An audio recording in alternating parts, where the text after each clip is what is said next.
Welcome Barangay Ligaya, na kung saan ay puro saya lang ang inyong mararamdaman dito. Walang lungkot kasi nandito kayo sa Barangay Ligaya. Okay, napakaganda na sikat ng araw. Sana agad na matuyo itong kalsada para medyo abante tayo ng maayos. Medyo dumidilim na mga part. At sa parting ito ay aning biglang bigla. At sa parting ito ay bumuhos ang ulan. Grabe, inabot agad tayo dito. Ay grabe yung ulan. Butit may nasilungan tayo dito, pero kung lalakas ito ay hindi tayo kayang protektahan itong sinilungan natin.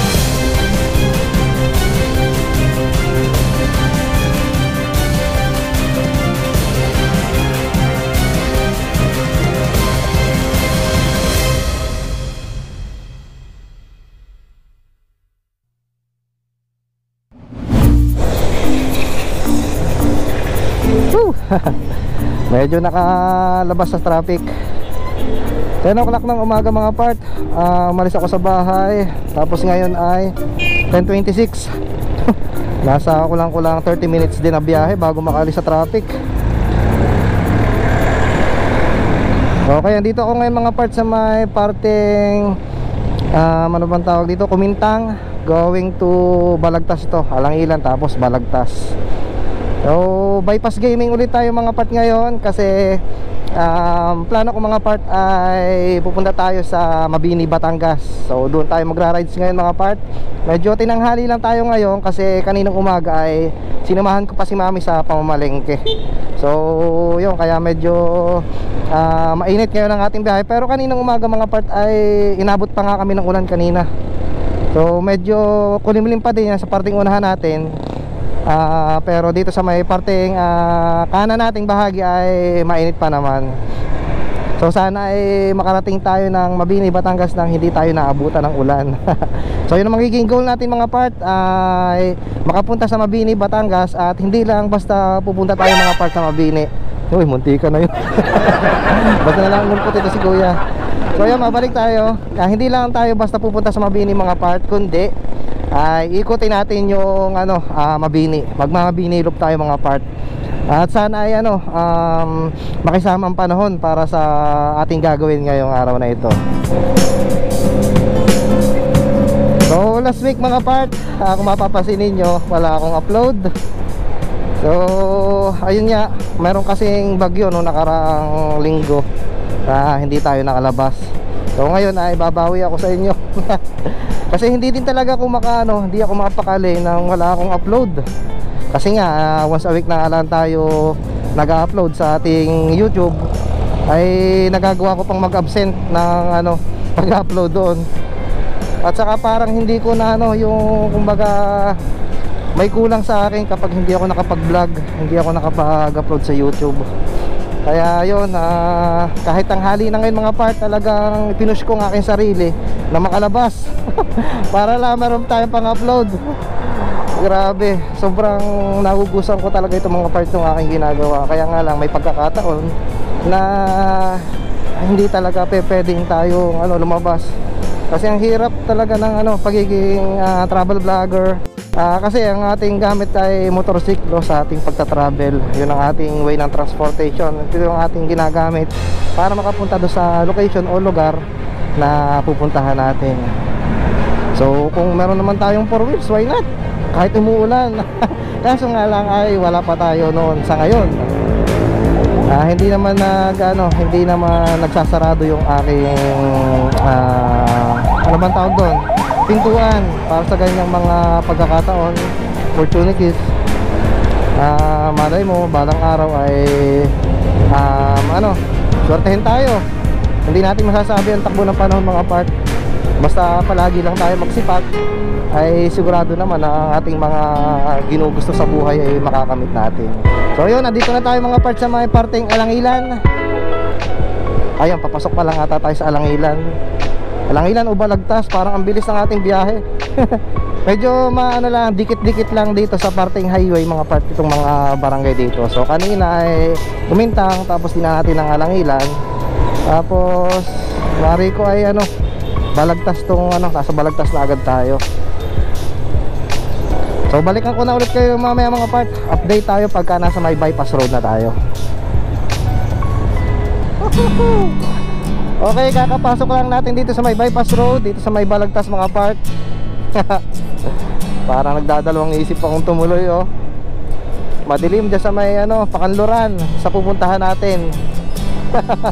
Dito tayo dumaan, last vlog ko nung pumunta tayo sa Kalumala Heights.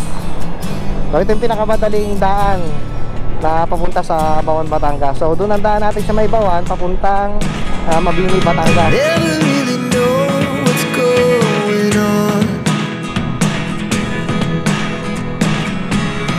Look at me sometimes like all you want to do is run. Hear me out, hear me out. It's all the things you never show. There are the things I want to know. Secrets start in your heart so slow. But if you don't wanna tell me now, I guess I'll never know.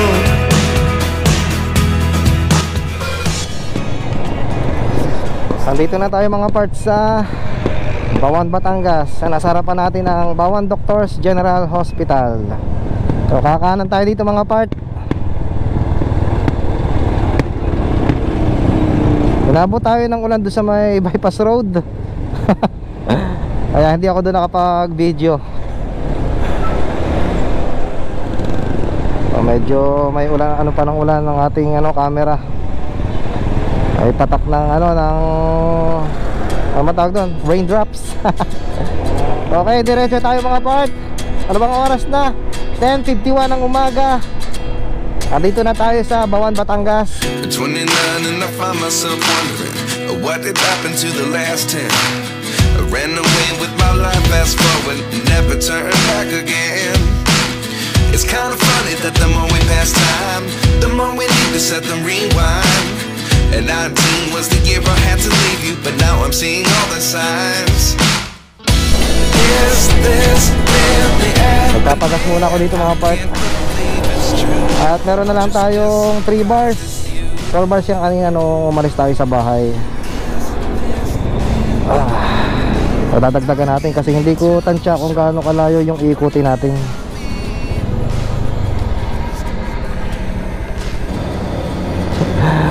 Buti na lang at ang ano, madilim na ulap ay doon sa kabila. So dito tayo, kakaliwa tayo eh.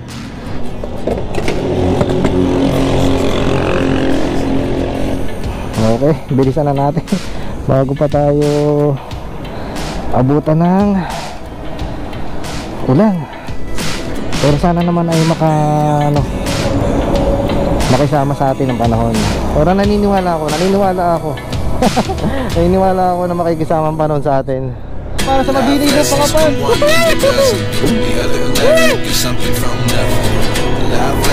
Laya pa din ang dating mga part. Takbong manayad lang tayo. At hindi natin kailangan ng sobrang bilis. Kagaya na dati, 40-50 okay na yon. Mas may enjoy pa natin yung ganda ng mga pinupuntahan nating lugar. Kumabagal ang ating patakbo. Kasi kung mabilis yan ay hindi nyo na mapapansin yung dinadaanan ninyo. At sa halip ay sa kalsada na lang kayo nakatingin. Kasi nga dapat talaga focus lang tayo sa ating pagmamaneho palagi.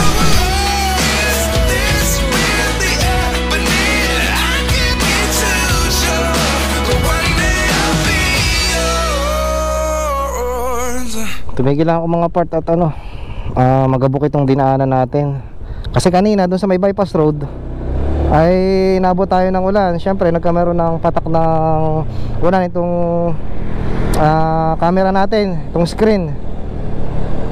Tapos napadaan tayo sa magabok. ay baka ano, lumabo yung ating video. Kaya bigla ako mga part nagka-interest na puntahan itong Mabini, Batangas.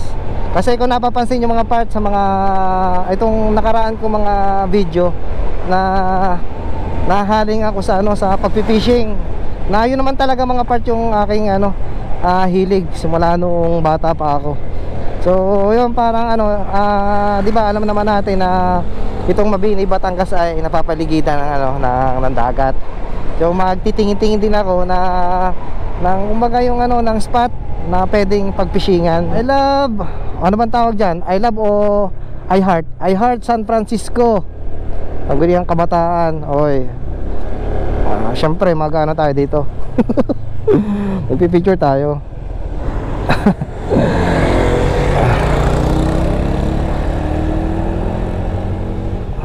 Ayun, hindi ko alam kung abot. Ito na, gamit natin yung aking SJ cam. Medyo madumi.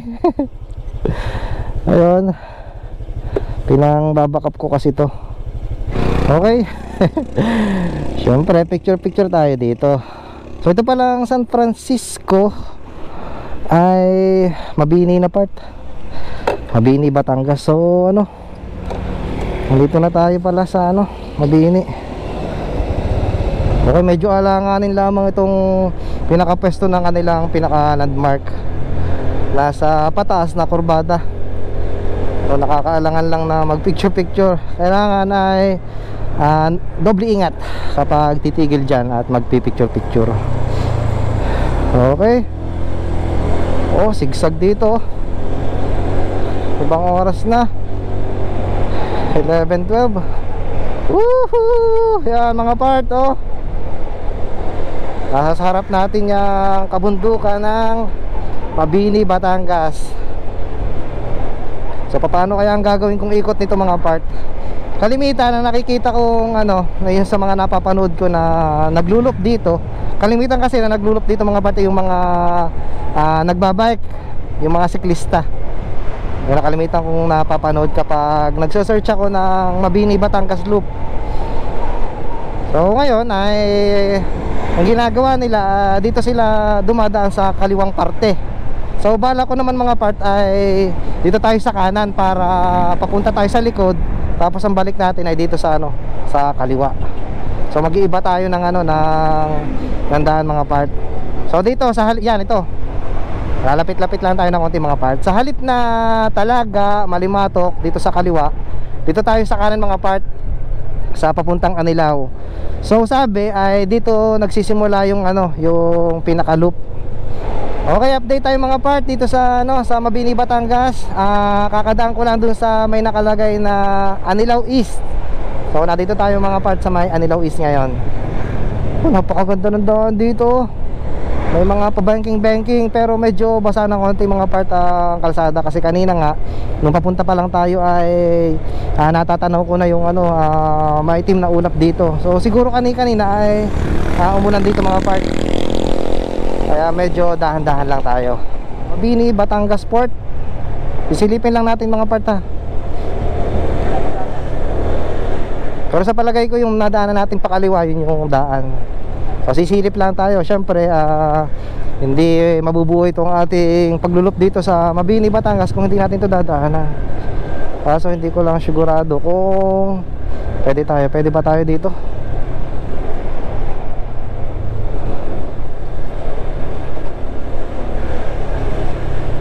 Ayun, may 7-Eleven sa tapat. Ayun. Okay. Ganito pala dito, ang lakas ng alon. Pwede kaya tayo dito? Sisilip lang. Kung tayo papaalisin ay alis agad tayo. Wow. Dito masarap mag-fishing mga part. Oh. Ano kayang isda meron dito mga part Ang lakas ng alon. Naku, patay mga parto. Doon sa ating pupuntahan ay medyo madilim. Kailangan na natin magmadali. So yung welcome dito tayo mga part sa ano, sa port ng Mabini. Okay. O baka kanina pa akong imik ng imik, hindi ako naka-record. Okay, lalabas na tayo mga part. So ito yung ating napuntahan kanina mga part na ano, tunadaanan natin kanina sa kaliwang parte. Pero ngayon dahil pupunta tayo ay kanang parte na. So may mga foreigners oh. Yung mga galing siguro yun sa mga ano, sa beach. Oh, naku, kita nyo mga part yan. Naku, masyadong madilim ang kalangitan. Dito nga pala mga parts sa Mabini, Batangas ay dito kayo makakakita ng ano, na napakadaming resort. Kasi yan, dahil nga katabi lang siya ng dagat, ang dami dito mga yan, SM Resort. May resort din pala dito ang SM. Tapos yan, ang dami natin nadadaanan simula kanina. Tapos may mga ano, diving spot nga pala mga parts ditong Mabini. Okay, Amor Laut. Tama ba? Medyo matarik ito mga part. ay grabe nga pala talagang inaahon ng mga ano, mga kaibigan nating siklista dito oh. Pero natatapos nila itong loop na ito. Napaka ano, matatag sila. Kung ako magbabike dito, naku po. Pero sigurado naman na batikang magbabike sila. Hindi kagaya ko na kung kailan lang ano, maisipan magbabike, kung kailan halimbawa yung ano, yung may uutos sa tindahan yun, saka lang magbabike. So syempre wala akong ensayo. So yung mga kaibigan ng ating mga siklista ay siguradong ano, sanay na mga yun at palagi may ensayo yung mga yun. Medyo dumidilim na mga part. At sa parting ito ay aning biglang bigla. At sa parting ito ay bumuhos ang ulan. Atras tayo dito. Atras. Wala man lang pasabi ang ulan. Hindi ko nadala yung ano. Hindi ko nadala ang aking ano, yung pinaka case ng itong isa kong camera, itong sa SJ Cam, para kahit na naulan ay makakadiretso tayo. Grabe, inabot agad tayo dito. Nadaanan ko kanina mga part, ito ay barangay San Jose, dito sa Mabini. Ay grabe yung ulan. Butit may nasilungan tayo dito, pero kung lalakas ito ay hindi tayo kayang ano, protektahan itong sinilungan natin. Inabot tayo ng ulan dito mga part. Medyo ano, hindi pa safe itong ating tigilan. Yeah, lumalakas masyado. Yan o. Tapos ang ating sinisilungan na ito, hindi tayo safe dito. Grabe, inabot tayo ng ulan. Okay, grabe yung ulan, napakalakas mga part. Tapos yan, siguro wala pang 10 minutes ay lumabas na yung araw. So diretso tayo mga part. Wala tayong sasayanging oras dito, kasi baka abutan na naman tayo. Okay, ano bang oras na? 11:33 na ng tanghali. At dahan-dahan lang tayo mga part ha. Kitang-kita nyo naman, yung daan ay fresh na kakadaan lang naman. Hindi sila natatakot. Samantalang ako mga part, talagang takot na takot akong magmaneho sa mga gantong basang kalsada. Kasi nga ay ano, ay dito pala makataas ay mayroong pwedeng ano, pinaka shade na ano. Welcome to Barangay Solo. Pinaka parang mini chapel oh. Kung dumiretso pala ako ng konti, may sisilungan ako mga part. Okay, napakaganda pa din naman mga part ng mga kalsada dito. So dahan-dahan lang mga part at medyo ano, madulas sa kalsada. Papunahin ko to. Hindi kasi ako makakapagmabilis dito mga part, kasi sariwang-sariwa pa sa aking alaala. Yung ano, pagkakasimplang ko. Welcome Barangay Ligaya. na kung saan ay puro saya lang ang inyong mararamdaman dito. Walang lungkot kasi nandito kayo sa Barangay Ligaya. Okay, salita tayo. Medyo pahon ito. Ito yung tinuro ko kanina mga part na medyo parang may maganda tayong matadaanan. Sigurado napakaganda ng view nito mga part. Oy, si ate walang helmet. Siyempre taga dito lang si ate. Wow, wow, wow, wow. Grabe. Wow. Ang ganda dito. Oh. Sanang uulan, sanang uulan.